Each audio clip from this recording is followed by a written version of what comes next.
Nashik corporation area Pathardi फाट्यातले एक mail 60 years old आमच्याकडे GBS syndrome म्हणून ॲडमिट झाले आहेत. त्यांनी प्रायव्हेटला ट्रीटमेंट घेतलेली आहे आणि कंडिशन क्रिटिकल असल्यामुळे त्यांनी आता सिव्हिलला शिफ्ट केलेलं आहे. सिव्हिलला आम्ही सगळे त्यांचे प्रयत्न करत आहोत आणि ICUला ते ॲडमिट आहे. सध्या त्यांची स्थिती जी आहे थोडी क्रिटिकलच आहे. आम्ही IDSP विंगच्या अंडर त्यांचं सर्वेलन्स वगैरे सुरू आहे. आमच्याकडे ट्रीटमेंटचा पार्ट आहे. ट्रीटमेंटला आपल्याकडे सगळ्या फॅसिलिटीज अवेलेबल आहे आणि आपण सगळी काळजी घेऊ शकतो. हो, आपल्याकडे ज्या कन्फर्मेटिव्ह ज्या गाईडलाईन्स आहेत त्याच्या टेस्टप्रमाणे आपण त्याचं CSF टेस्टिंग आणि नर्व कंडक्शन स्टडीज केल्यानंतरच आपण कन्फर्म डायग्नोज करतो आणि कन्फर्म झाल्यानंतरच आपण IDSPला इन्फॉर्म करतो.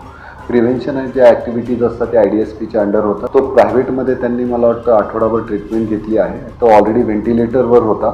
आता त्यांनी आपल्याकडे शिफ्ट केले. आपण आता काळजी घेत आहोत. पेशंटची कंडिशन थोडी क्रिटिकलच आहे पण सध्या स्टॅबिलाइज आहे.